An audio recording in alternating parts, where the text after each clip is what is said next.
Kisah Robinho adalah cerita tentang bakat yang hampir tak terbatas.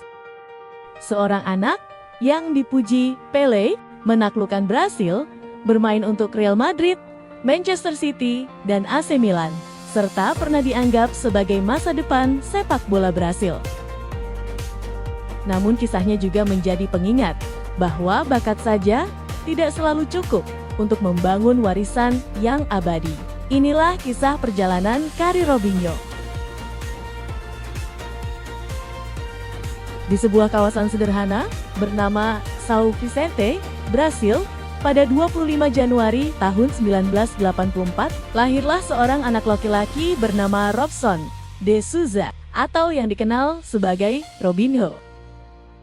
Sejak kecil, Robinho tumbuh di lingkungan yang jauh dari kemewahan. Jalanan sempit, lapangan tanah, dan sepak bola menjadi bagian dari kesehariannya.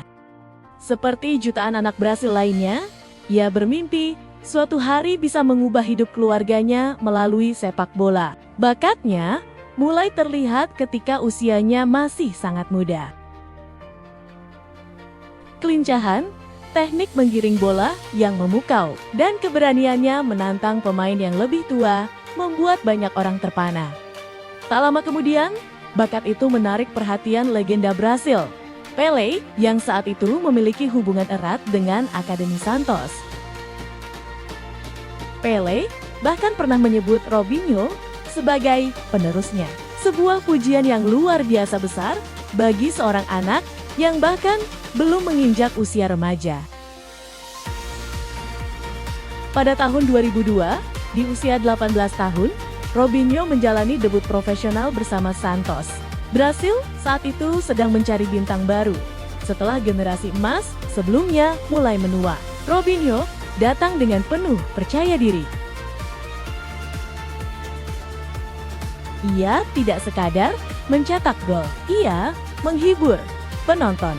Dribble-dribble cepat, elastiko, step over, dan trik-trik khas sepak bola jalanan Brasil membuatnya menjadi sensasi baru. Bersama Diego Ribas, Robinho membawa Santos meraih gelar Liga Brasil pada tahun 2002 dan kembali juara pada tahun 2004. Musim panas 2005 menjadi titik balik dalam hidupnya. Robinho resmi bergabung dengan Real Madrid dengan nilai transfer sekitar 24 juta euro. Bergabungnya Robinho ke Real Madrid pada musim panas 2005 merupakan salah satu saga transfer paling menghebohkan. Untuk mewujudkan impiannya, berseragam Los Blancos, bintang muda Brasil itu merelakan 40% hak kompensasi transfernya dan menolak tawaran dari Barcelona. Ia datang ke Santiago Bernabéu dengan beban ekspektasi yang luar biasa besar. Media Spanyol menyebutnya sebagai penerus Pelé. Awalnya, Robinho mengalami kesulitan beradaptasi dengan kerasnya sepak bola Eropa. Namun perlahan, ia mulai menunjukkan kualitasnya. Bersama Real Madrid, ia memenangkan 2 gelar La Liga pada musim 2006 sampai 2007 dan 2007 sampai 2008. Namun, hubungan dengan klub mulai memburuk karena ia merasa tidak dihargai oleh klub yang saat itu menjadikannya sebagai alat tukar untuk mendatangkan Cristiano Ronaldo. Akhirnya, ia memilih pergi. Meski sangat santer dikaitkan dengan Chelsea. Bahkan, Chelsea sudah terlanjur menjual jersey dengan nama Robinho di situs resmi mereka. Real Madrid yang kesal dengan kelancangan Chelsea, akhirnya langsung sepakat menjual Robinho ke Manchester City. Ia akhirnya dilepas ke Manchester City pada detik-detik penutupan bursa transfer musim panas. Akibat kepindahan kilat tanpa tes medis tersebut, terjadilah 2 blunder kocak akibat kebingungan sang pemain, di mana dia salah menyebut tim yang dia bela saat melakukan konferensi pers pertamanya setelah resmi pindah. Kebingungan Robinho tidak berhenti di sana.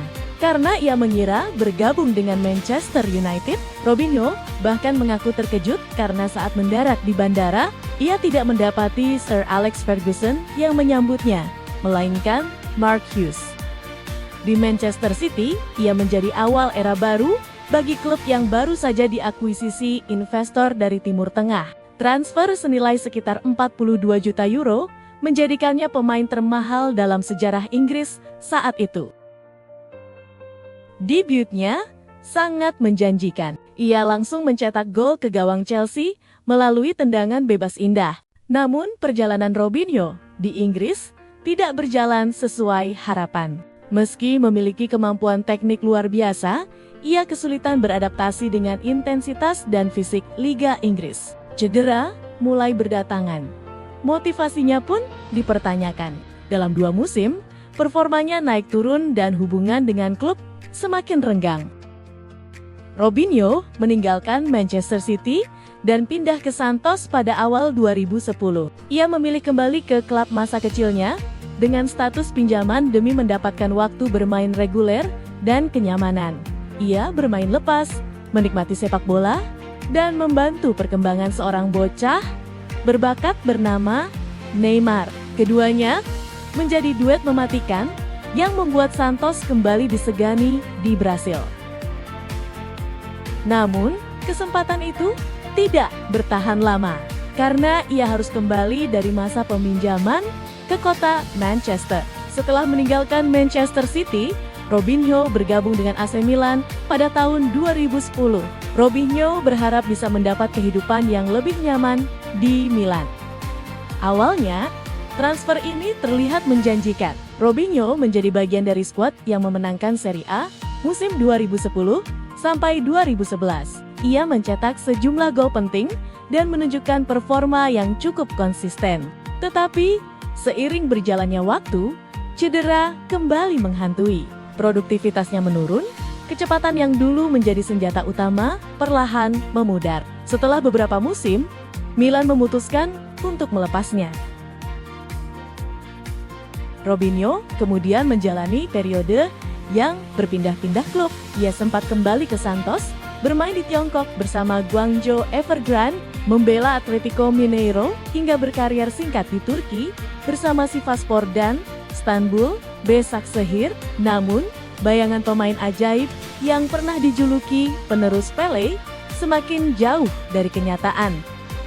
Usia bertambah, kemampuan fisiknya menurun, klub-klub besar tidak lagi datang menawarkan kontrak. Sejak saat itu, Robinho praktis tidak lagi bermain di level profesional. Karier sepak bolanya berakhir tanpa seremoni megah, tanpa pertandingan perpisahan, dan tanpa penghormatan yang biasanya diberikan kepada legenda. Di luar lapangan, perjalanan hidup Robinho diwarnai masalah hukum serius. Pengadilan Italia menjatuhkan hukuman atas kasus kekerasan seksual yang terjadi pada tahun 2013. Dan kasus tersebut menjadi salah satu alasan utama mengapa karier profesionalnya berakhir dalam situasi yang sangat sulit.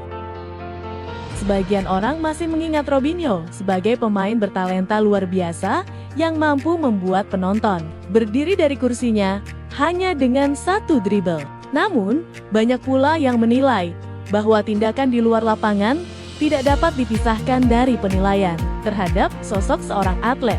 Dan begitulah perjalanan Robinho, seorang pesepak bola yang pernah terbang sangat tinggi, tetapi akhirnya jatuh sebelum benar-benar mencapai puncak yang diyakini banyak orang telah menunggunya. Jangan lupa like, komen, dan subscribe untuk mendapatkan kisah perjalanan legenda sepak bola lainnya setiap minggunya.